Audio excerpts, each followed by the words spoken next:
I'll welcome you and then good morning. It is Thursday, February 27th, 2025 here in House Transportation. And at least all morning is all about stormwaters and reports and checkbacks and pieces.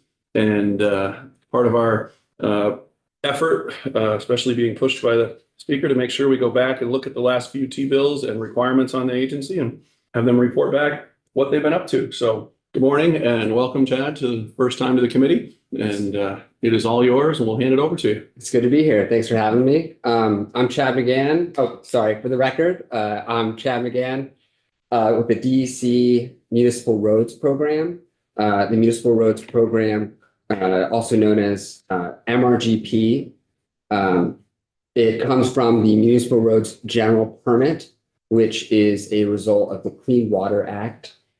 The Clean Water Act is in response to the Lake Champlain TMDL, and this is in part to help mitigate phosphorus going into Lake Champlain.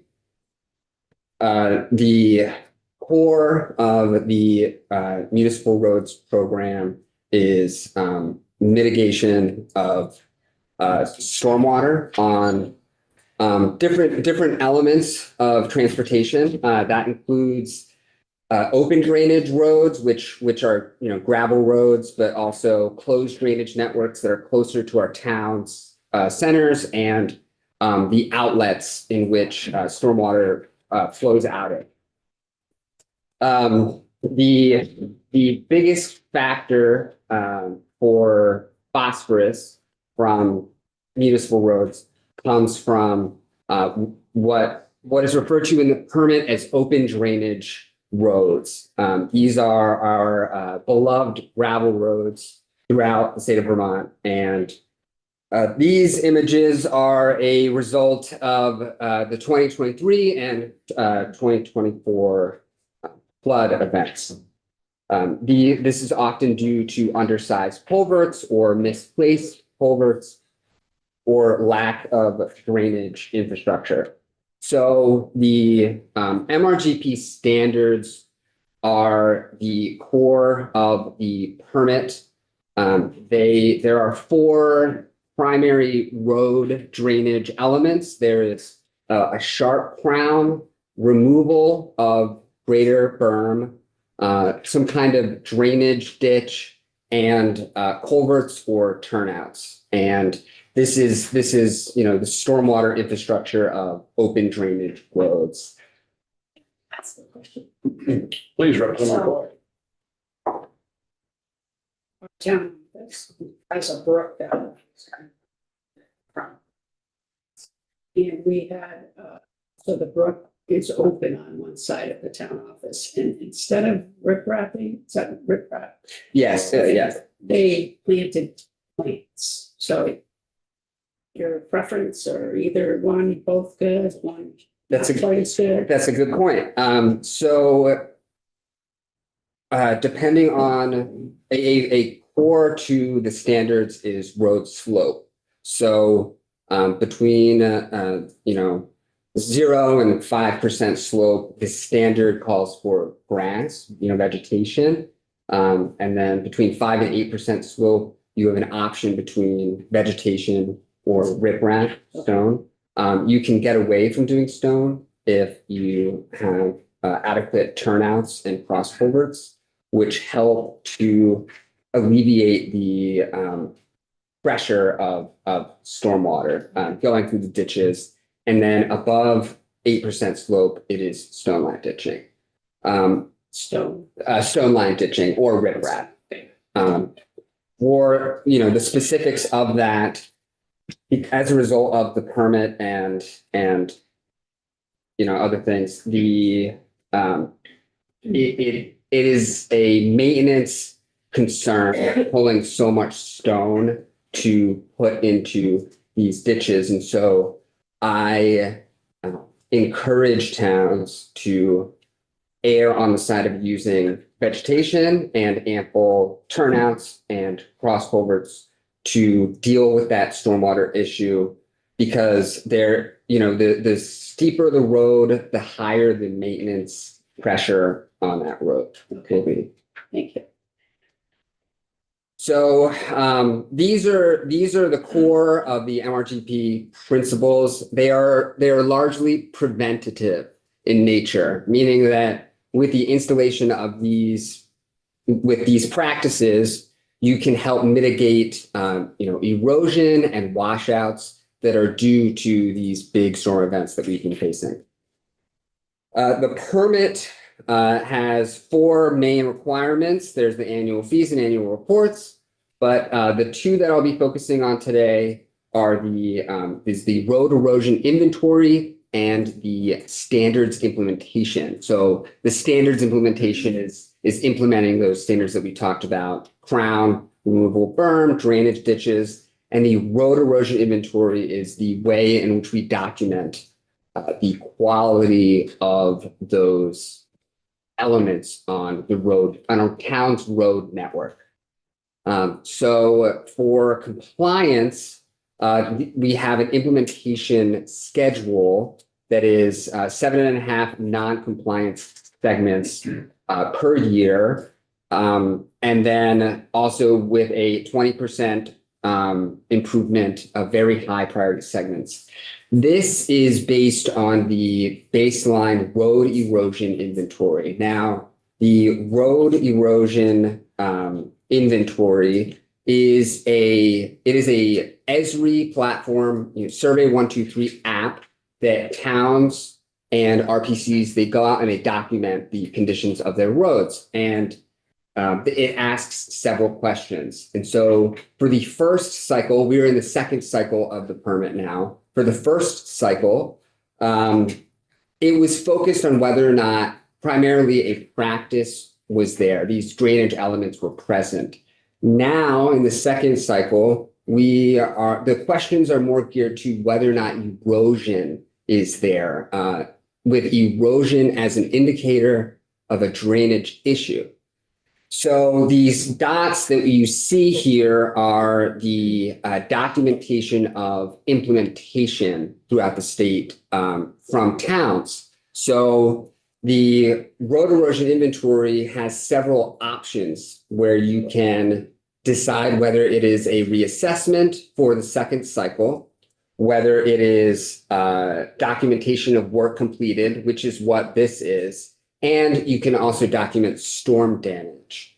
So there are many, areas of the state where they're engaged with the program. They are documenting the work that is being done. But that by and large, this is how we document their compliance with this implementation schedule.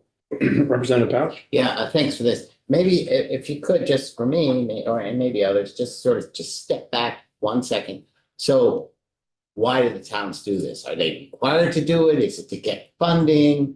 Sort of start, because you had that 4-step thing, and the Right. first and second step. Right. Might sort of Okay. tell us, so why is the town, are they paying fees? I mean, so yeah, just. Okay. Yeah. So every year a town pays an annual fee into the program, and the incentive to the idea, at its inception was that towns would they would develop a plan in order to implement these practices so that the majority of their roads would be considered up to MRGP standard. And for most towns, half of their roads are MRGP jurisdictional. What that means is that it is within 100 feet of a water of the state. So therefore, it is jurisdictional to MRGP. Essentially, what that's trying to get at is that road has an impact on the water that it is located near. I just want to ask a question. So Did you get finished? Yeah, I am, thank you, yes. are towns required to enroll in this program? Yes. Okay, and just clarifying, did you say that half of the town roads are within 100 feet of a waterway? About 50% of all roads, of all municipal roads across the state are considered hydrologically connected. Okay. And all hydrologically connected roads are considered jurisdictional to the permit. Thank you. Representative McCoy and then Representative Pat. So the compliance implementation, the 7.5% of non-compliant and the 20% very high priority, that's per town, That is per town. not per state. Okay. Yes. And the next slide that had there seems like there's blue dots and then there seems like there's yellow dots. What's the difference? Is Okay. there a difference? There is a difference. So,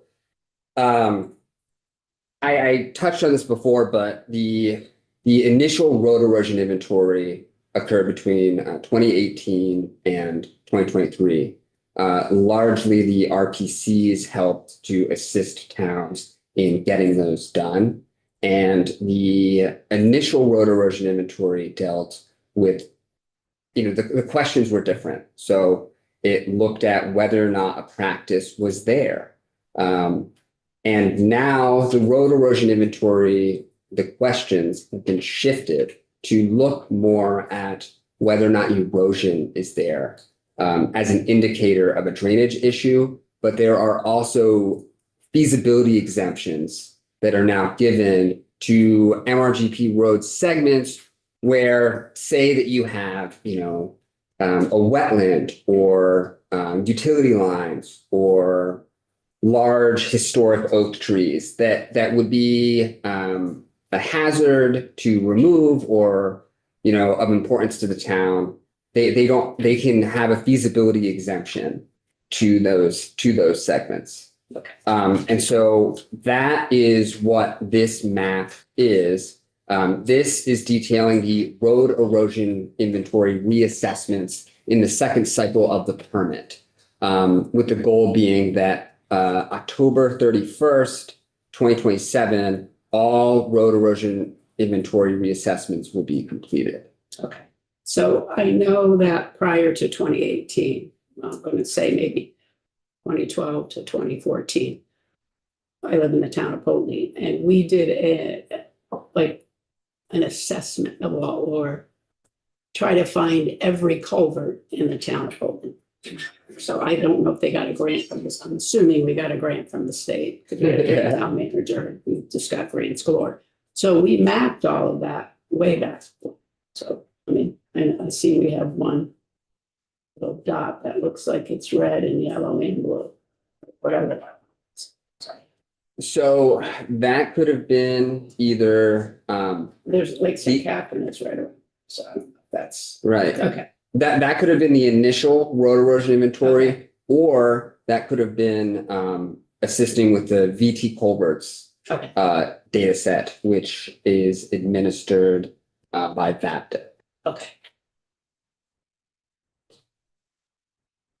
So to get back at your question, part of the incentive for engaging with the program is that we work with the VTrans Grants and Aid program and the Better Roads program, and to give out funding for improvements to bring MRGP jurisdictional road segments up to MRGP standard. So we have a GIS map that has all of these, and they are broken up into 100-meter segments, and they are classified by their adherence to the standards. So green is good, orange is partially meets, and purple is considered does not meet. So in many cases, in order to get funding for a project, it has to be considered not meeting standard. So the idea is that money goes toward installing drainage infrastructure that will bring that road segment up to standard with the permit, and then help with the drainage infrastructure there. Yeah, can you describe the process? So you go through these processes, identify areas that need help, based on the grading criteria. And so then does the town apply for these grants? what are the limitations? And what's the demand on a yearly basis for grants, and how much are we able to satisfy that demand? So I can answer most of those questions. But the limitations on that, I would say, is that there are many cases where the work that is being done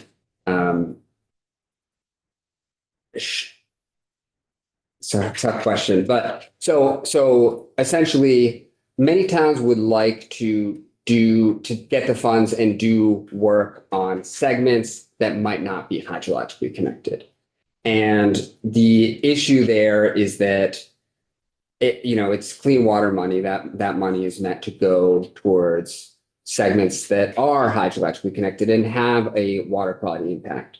In many cases, you can make the case that, if you have a high slope road that needs drainage infrastructure on it and needs this extra consideration, then you can make the case that eventually that the stormwater will drain from that road segment to some kind of water of the state. And that element right there, that really just involves communicating with me or the folks at the Better Roads program, or a member of the RPC that they're in, to try to bring that road segment into the MRGP realm to then have it be consideration for funding. And as far as that's concerned, there are many road segments out there that are listed as not hydrologically connected that probably are. It's 50%. There's a chance that in reality, it might be like 75%. But yeah, does that answer? Well, then my next question was, so the towns have paid the fee. I'm curious how much the fee is. They've gone through these processes with the RPC. They've identified the hydrologically connected sections that don't meet the criteria. Now they need to bring it to that level. Then they apply for grants and some grant money, and then they're provided the money to fix it, and I assume somebody checks it. My question is, how much are towns applying for grants, and how much of those applications are satisfied on a yearly basis? I would say, do you want to? It might be best for me to step in now. For the record, Joel Perigo, Municipal Assistance with V-Trans. I'm going to get into a lot of that later on. Okay. Yeah. If you like, all the grant funding is with V-Trans. Chad is with DEC. He's on the regulatory side of things. I'm on the funding side of things. I think I can get into that a little bit more afterwards. Yeah. Okay. So this is good. Okay. Did you see me looking at you? Representative White? Just one clarifying question. This is for town roads. This is not Yes. private roads, private driveways. Right. Okay. It's only. Those are kind of like Wild West. Wild West. Yes. Exactly. And exactly. It is only for municipal roads, and for class 1 roads that are close to the town center, these standards largely apply to the outlets that they drain to. And that just involves stabilization. These standards primarily apply to class 2 and 3 roads. The standards that we're looking at. For class 4 roads, the permit just calls for gully stabilization. That in some degree is also the Wild West. It really just depends on, how the town, it's largely discretionary, I should say, in terms of how the town wishes to implement any collection of standards to stabilize that gully within the right of way of the class 4 road. Well said. So I apologize, I was distracted on some scheduling last minutes and the illnesses that are passed around and issues and whatnot. So I missed some of the parts, but I do have a question about the particular picture in terms of that blue rock and that drainage and the growing in of the green. And then after 1 or 2 storms and the blue rock now full of sand, the maintenance on that, all of that work, how long is that, something like that going to last? And in terms of you're immediately have to clean it, you're filling it back up almost, it's filled up. The idea that it's working, because if the sand is in there, then it's not in the waterway, right? That's my, my Yes. understanding. So that would be good, right? We've kept these, whatever the term is, out of eventually the lake, the river, or ran its way down. So that would mean in some ways that it's working. But isn't the maintenance on that pretty significant? This is not a one-time, this is a constant drain and challenge of every single municipality and every person, everybody that's, managing that road. If it works, it needs immediate attention. Right. Right, of course. And the idea here is that these are largely preventative measures to maintain the integrity of the road itself, to prevent it from washing out.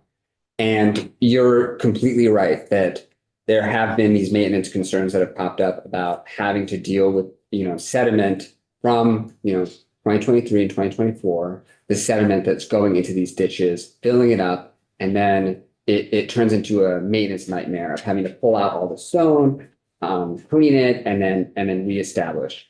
So the permit calls for, riprap stone above 8%. What the recent guidance that we've been giving towns to do in a case where they have these, repetitive instances of sediment going into the ditch, filling it up and making it null, is that to pull some rock out of the ditch, pull some sediment out to reestablish conveyance, take that stone and put it at the base to create a rock apron, and then hydroseed the top of the ditch so that you see where you have that vegetation growing in, so that the vegetation then stabilizes that stone.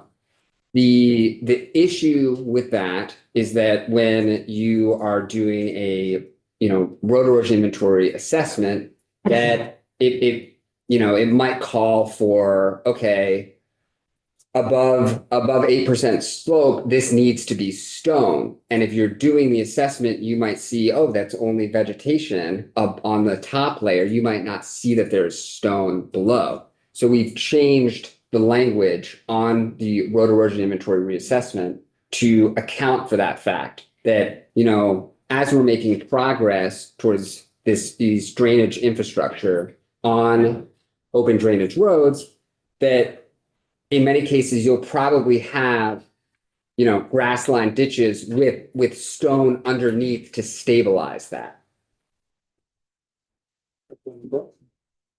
Back to the road erosion inventory assessments map. So there's a lot of green there without any dots. Have Yeah. they been inventoried or but I know Bennington's probably the Green Mountains going through there, so.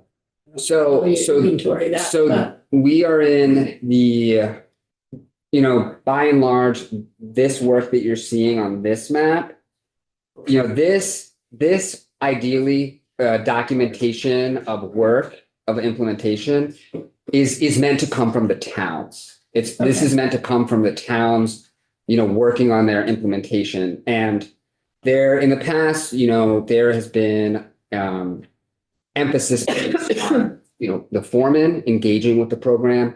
But I have been trying to get away from that and to try and engage with the whole town. Just because the foreman is the one that's working on the roads doesn't mean that they're the ones that need to document this stuff. It can be the town administrator, it can be the town clerk, it can be anybody at the town level that, this town has the ability, this person has the ability to actually do this. Because in many areas, the foremen, they're busy with other things. They're strapped with time. For this work is largely done, been done in the past, and is currently done by the RPCs. In the second cycle, we've been trying to encourage more towns to take this up on their own. And that has definitely been a hurdle because there hasn't been, the technical experience required to have this, Esri app, do this GIS thing can be a challenge. And so to help with that, I have some resources online. I have a story map. We have the, MRGP roundtables that are coming up in April and in June across the state. And the goal there is, in the past it has been to engage with the foreman, but it is now to engage with the town as a whole. The town is the permittee. And so to get them to engage with the permit program is what we're trying to do. Okay, so what percentage of towns have done nothing? Has it every town done something on this inventory reassessment?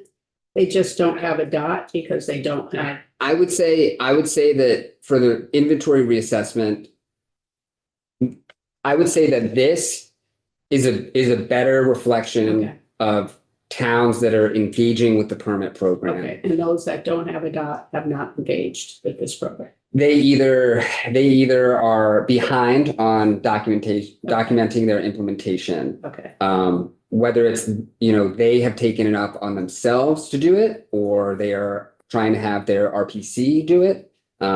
It really depends. It depends on the town. It depends on the region. okay, so the other map, then you have one red dot in New Hampshire and one in New York. So these dots, they are the response that it gives geographically depends on where you are. So for those dots that are, there are dots all over the country. Right. You can go on the MRGP website and submit this information just on the desktop. So it's likely that whoever was doing this was submitting some kind of, reassessment from where they were from. And I find that towns or RPCs, they will submit reassessments from the desktop more often when it has to do with trying to downgrade that segment for funding opportunities ahead of Better Roads and Grants and Aid funding review. Yeah, I was just wondering, do you engage with town select boards during the budgeting season, capital budget planning to or just to provide some, I'm thinking about, capacity building in a town for understanding their responsibilities as the permittee. It's also seems like a great opportunity to encourage towns to consider adopting ERAF standards, which often, complement this very much. So I'm just wondering how much the different parts of A&R talk to each other on these kinds of topics. A great deal of my engagement with towns is one-on-one, whether they email me or call me with a concern and trying to get them engaged with, the roundtables and that kind of thing.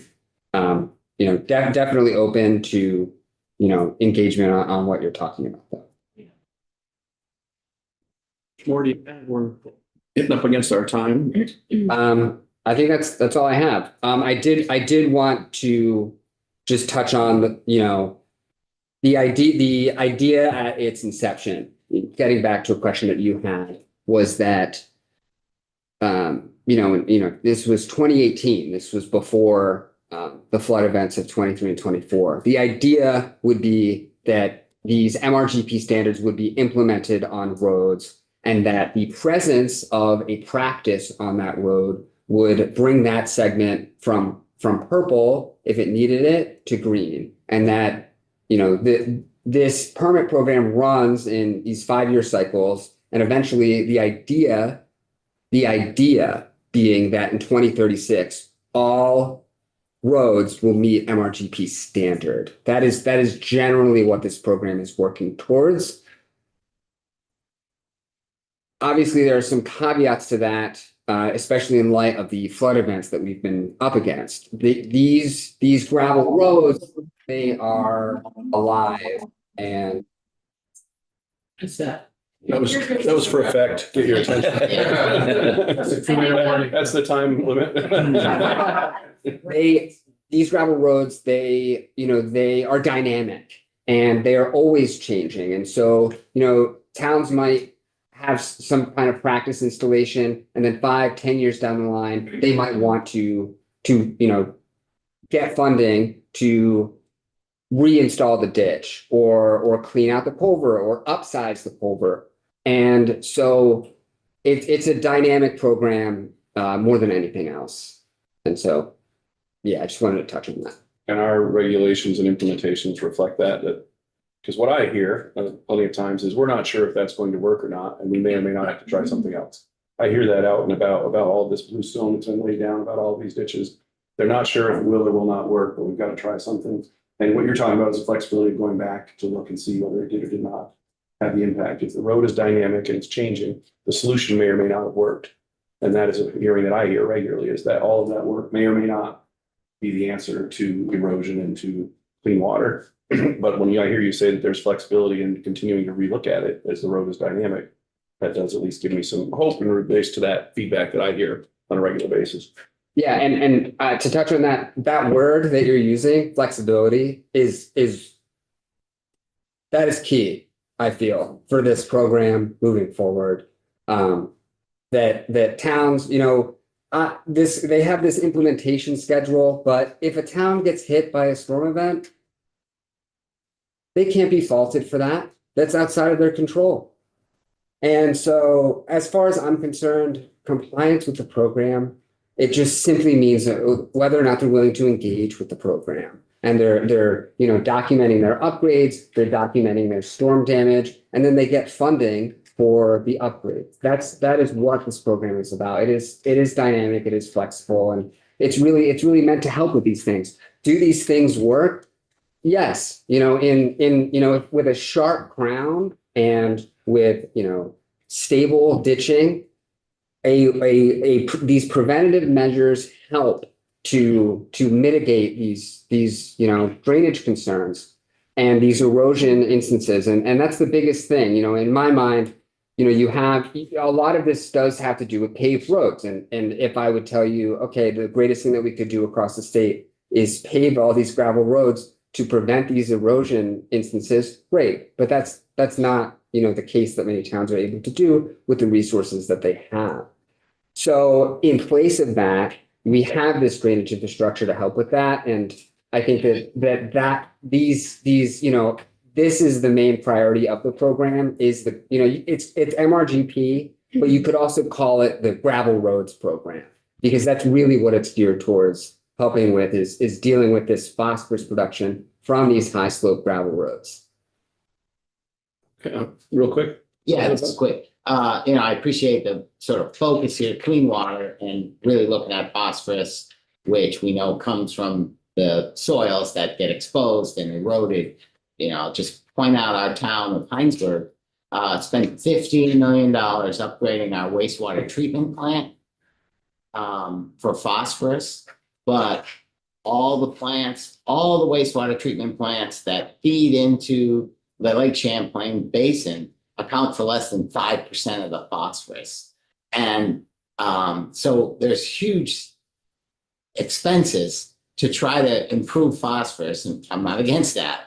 But, I've argued all along that the majority of the phosphorus, either from farms or from roads, are not getting that level of funding, whether it's being forced or not being forced. And do you have data that shows, hey, when you do this, we've done it in this town really well, and now we go and we measure the phosphorus in the brook or the small river flowing into Lake Champlain, that yes, it is worthwhile and working. I don't have that right now, but I can try and get back to you with that. Is there data that sort of is, verifying that, hey, I'm not saying I don't like the program, but is it getting to the root of phosphorus reduction in our waterways? There is data that is able to depict how much of the percentage that these municipal roads contribute to the overall phosphorus load.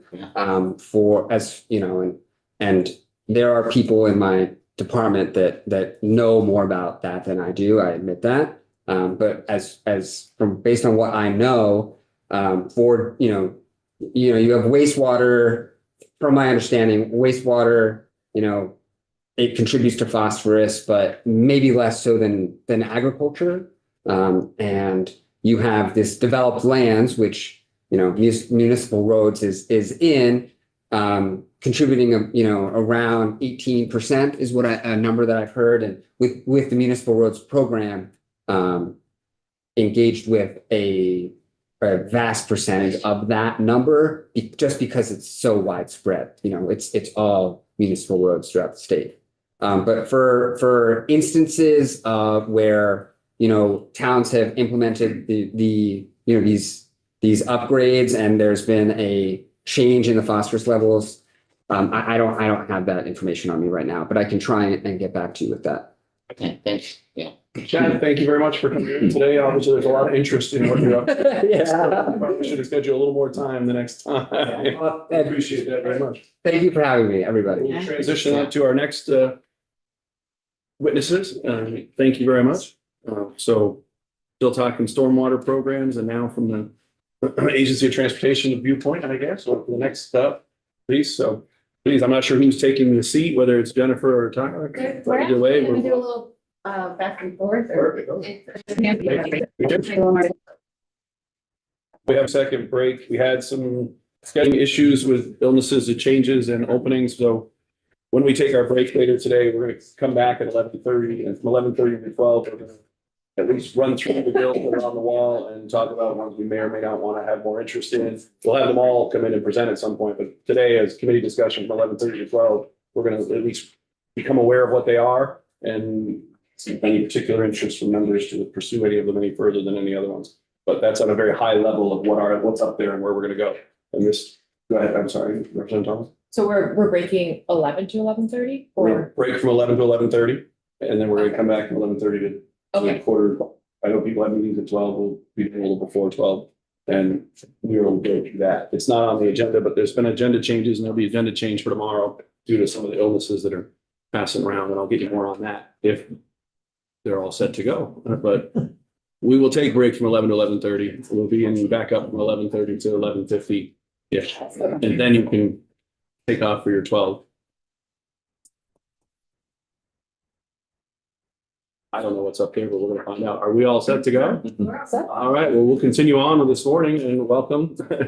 So Agency of Transportation Stormwater Program, Jennifer Callahan and Tyler Hanson, who's ever taken it first, welcome and introduce yourself and take us forward. I'm sorry I put you already 10 minutes behind. That's okay. I need it all the time anyway. So good morning, I'm Jen Callahan. I'm, as you said, from V-Trans, and I work in the maintenance division. I'm Tyler Hanson. I also work in the maintenance division. So we're here to talk about what V-Trans does for stormwater. We've heard a lot about what municipalities do, and we're just here to give you an overview of what we do. So if you have any questions, please feel free to interrupt us, ask us. I prefer dialogue anyways. Can't really see. Okay, so just to start off with, we've been working over many years on integrating stormwater throughout the agency. We have some very specific staff in different places. We have in PPAID, Policy Planning and Intermodal Development. We have our environmental policy planner, you may or may not have spoken to already. They focus on legislation, policy, and procedures. And then in our highway division and the project delivery bureau, we have a stormwater engineer that helps out with scoping, design development, and permitting for our project. And also in highway, in our construction management division section, we have the construction environmental engineer, and they kind of monitor our projects for compliance with environmental permitting through their construction phase. And then there's a maintenance division, which is where we live.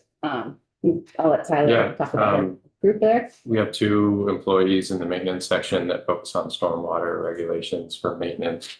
They cover the state and they help the crews that maintain the roadways know what they're supposed to do and not supposed to do when it comes to stormwater regulation, which we'll get into.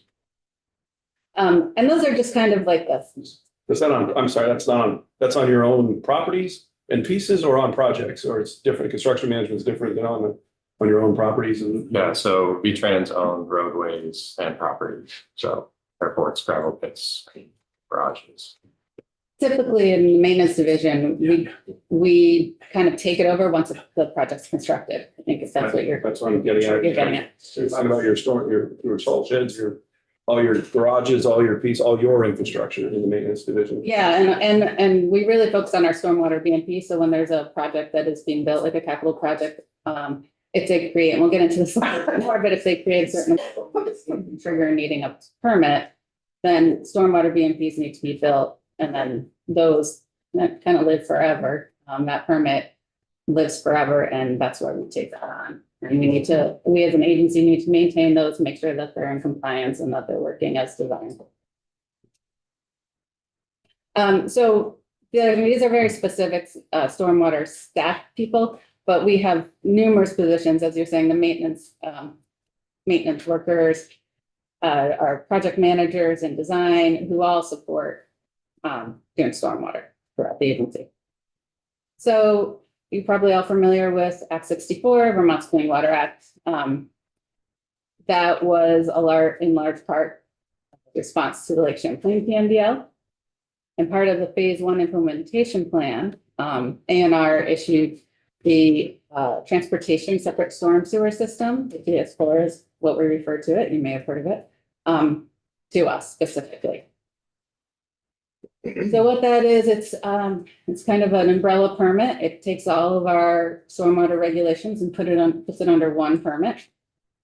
And those include the MS4 permit, which some of you may be familiar with municipalities. Some of our bigger, especially Chittenden County municipalities, are also subject to the MS4 permit. The multi-sector industrial general permit, the MSGP, and that covers stormwater from industrial facilities. For us, that's our state airports and our state gravel pits. The operational stormwater permitting, which is what I was just talking about with construction projects or capital projects that create half an acre or more of impervious surface. They fall under that category. And then our TMDL requirements are also in there. Yeah, so I'm going to get a little more in detail on what those permit programs target and how they impact V-Trans. So the MS4 permit, the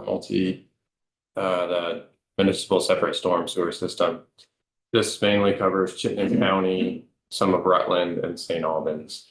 And so there's like a host of different requirements under this permit, which involve public education and outreach, post-construction and construction stormwater management. There's an asset management requirement. You have to look for illegal discharges, so septic waste coming into the right of way, things like that. You have to find those and eliminate them. TMDL compliance, which there's another slide, I'll get to that too. And then just good housekeeping, so keeping your garages tidy and your different properties from discharging sediment, things like that. So. Yeah, thanks. Is this program or this particular part of it just the Champlain Valley here that's going because of the level, the phosphorus loading in or the TMDL? Yeah, TMDL. So compliance. Yeah, so it's this just this area of the state. It started out as just this area because those are higher population areas, St. Albans, Chittenden County, and Rutland. And with the TS4 coming out in 2017, I think we got it, it expanded statewide for us. So all these requirements went statewide for V-Trans. So, yeah. The MS4 permit is a federal requirement and it's based on population. So it was around prior to the TMDL actually, but they include the TMDL implementation within that permit now. The MSGP program, multi-sector industrial stormwater permitting program, that targets industrial sites. It's a federal program also issued by the state. For us, this covers airports and gravel pits. And within that permit, it basically says how to manage your site so you don't have sediment or oil or any runoff from your site from a pollutant. So like I said, we have 9 state airports. And to comply with this permit, we have different stormwater plans where we go out annually to train staff and talk about the regulation at their airport. We also have 3 gravel pits. This also requires quarterly sampling to make sure that we're not discharging things that we shouldn't discharge.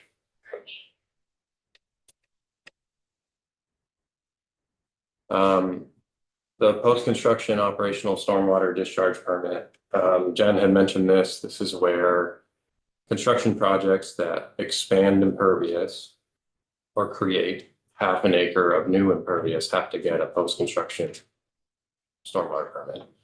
And I like to describe this as like the Walmart.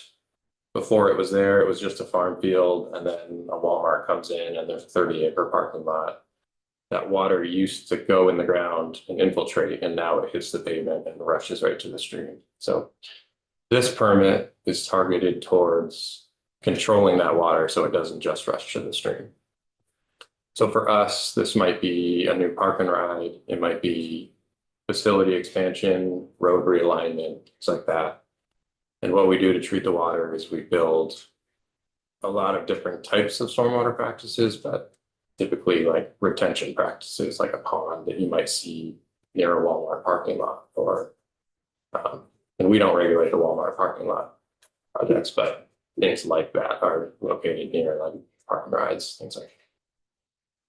We have 92 of those practices located around the state. We probably get about 4 more a year. So the requirement of maintaining these just it's going up and up and up.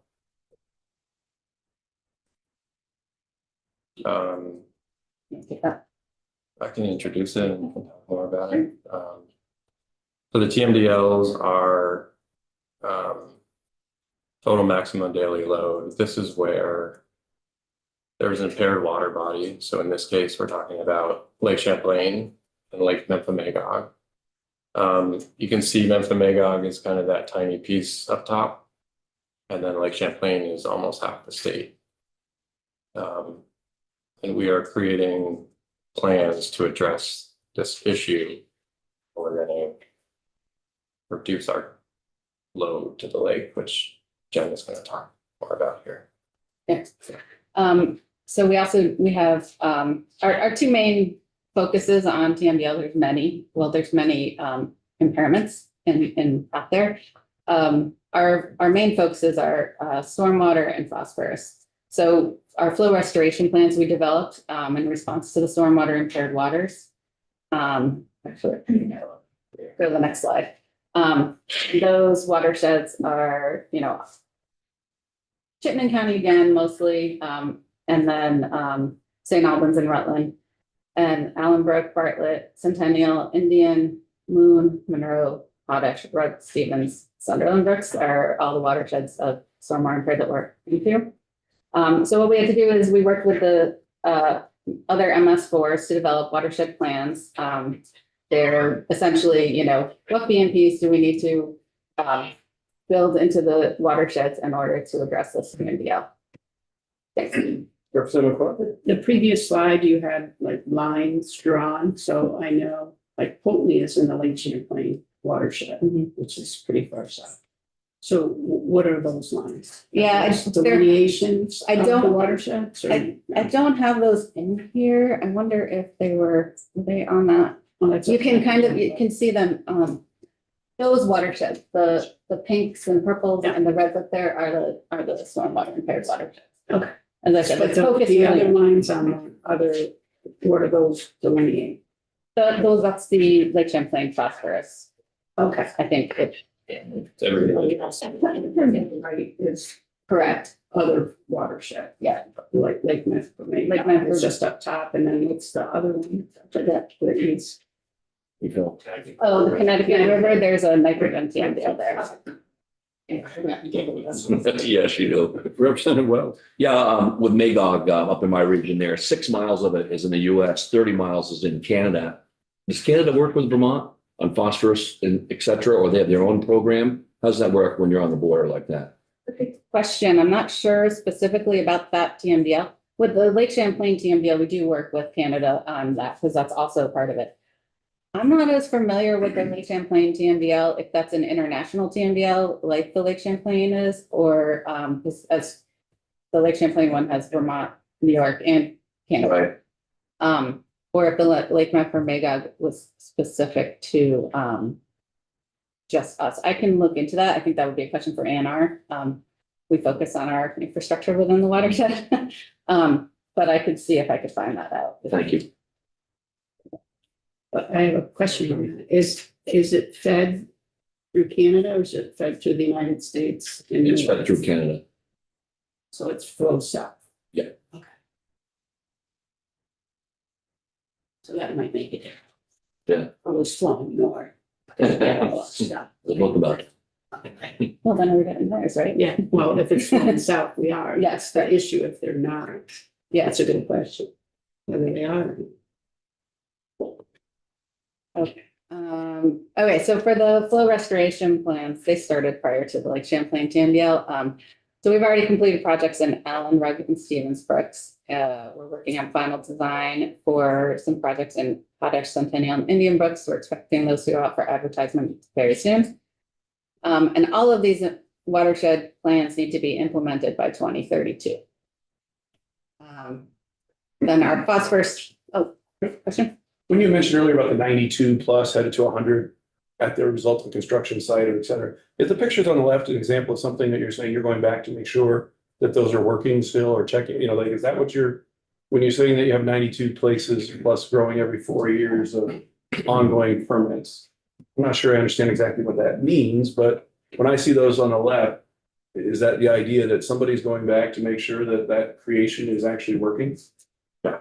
Is that what this permit process does, that it makes sure that something like these 90, 100 places where we added all this impervious surface, so you have a huge amount of runoff, and you built some kind of runoff management?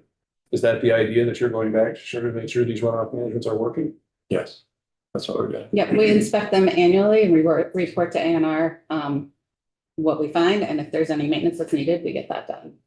Thank you. To And they keep don't go away. So there's no Doesn't like, There's no expiration. there's no like maintain these for 20 years and then you don't need to, these stay forever. So phosphorus control plans.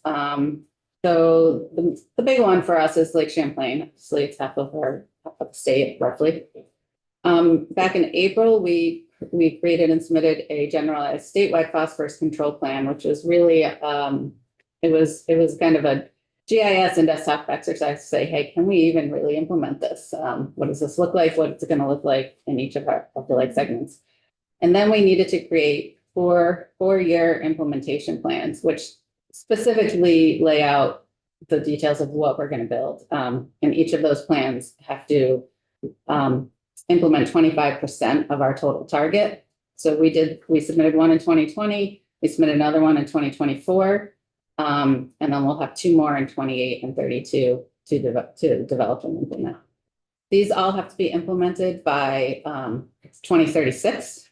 And as of the end of the 23 construction season, we implemented BMPs to reduce phosphorus by more than 28%. So of our target. So we're on track where we need to be to hit our target at the end. Lake Memphremagog. Yes, question. So it's a general idea that in state highways, VTrans actually implements these. And then for class 2 and class 3 and class 4, we're relying on our town partners to implement, even though the permit is held by VTrans, right?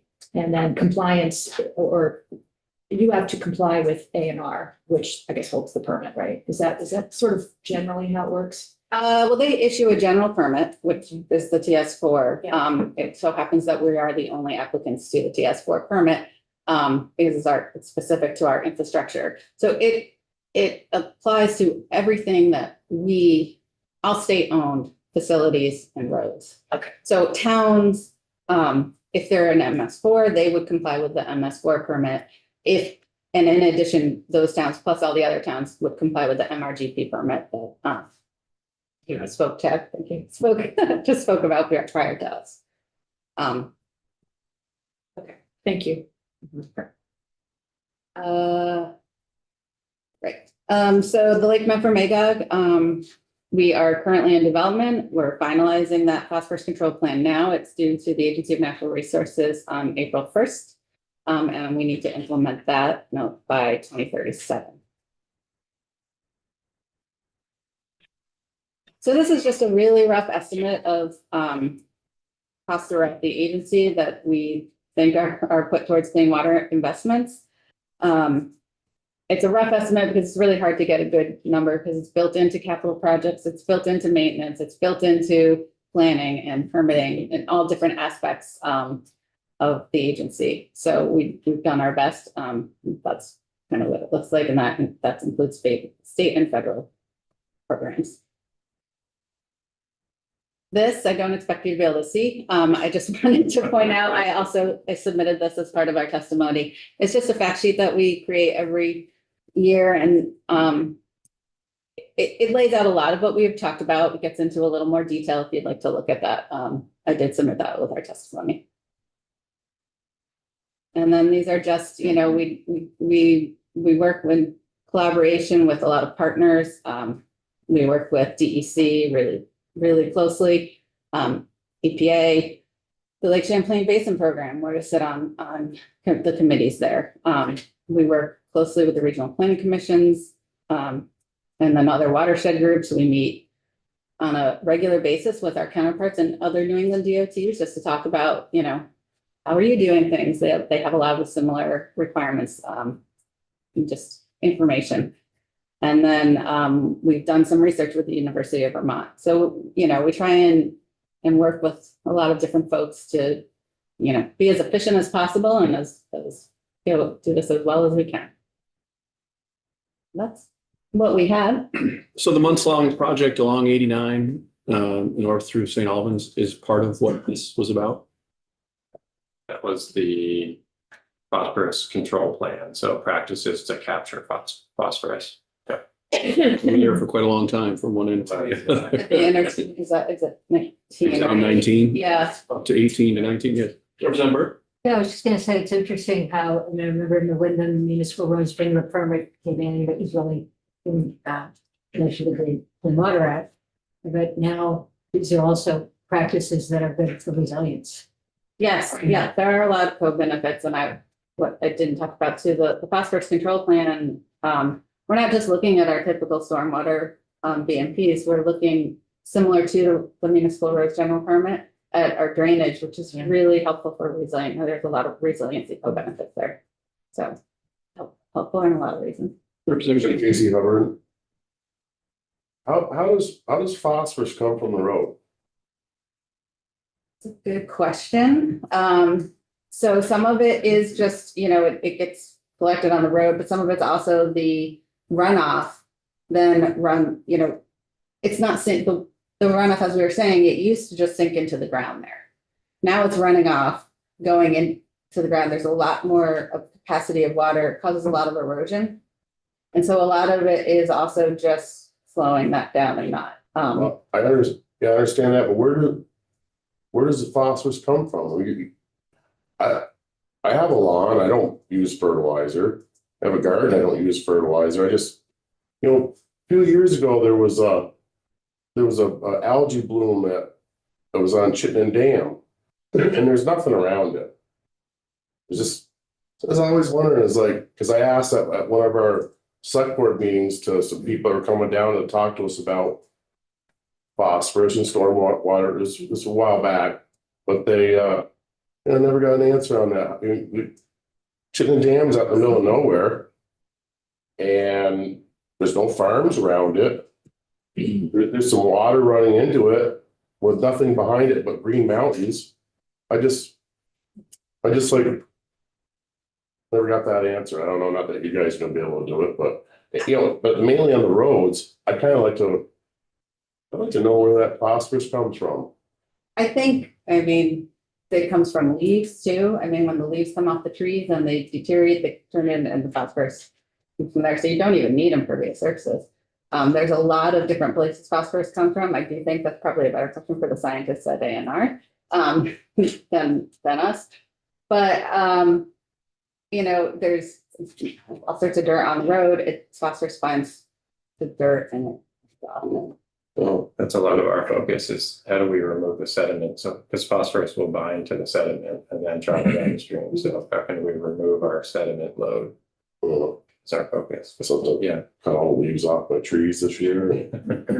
See if I can help out. well, I mean, there's efforts, we don't have as many trees around our roads as municipalities, but to pick up their leaf litter instead of letting it stay and go up. There's been a lot of research on that and how much phosphorus comes from that. So there's a lot of different places, which I think, you know, back when they created the Clean Water Act, it was an all-in approach. So we have Representative Pouch and then Representative Lally and then Representative White. Yeah, I'm happy to Sparks some interest. add to that sort of, so the phosphorus is built into the soils. It's over, you know, time, it's built into the soils. Majority of phosphorus coming from farms. That's the majority, because they're adding it to their farms. But a lot of it is built in already to the soils. And now, as we've developed into these hillsides and mountains and added roadways, that erosion allows that phosphorus to get to the lake. Representative Lally? Oh, you know, Phil said it beautifully. Representative White? And I mean, isn't salt a contributor to phosphorus?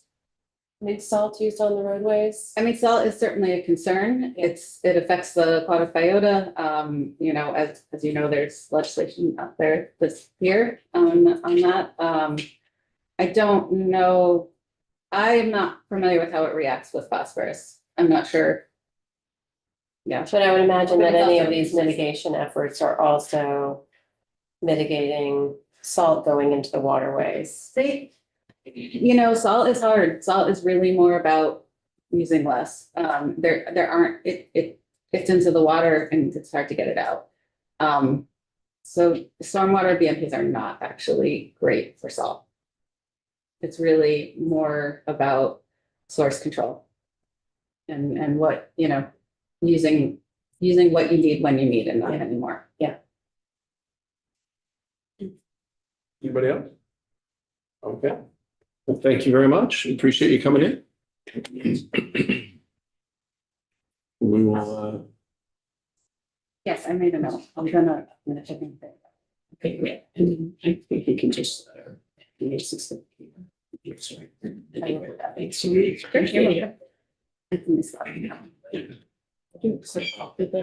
I was trying to. we were continuing to go all the way till 11, but if you need to, we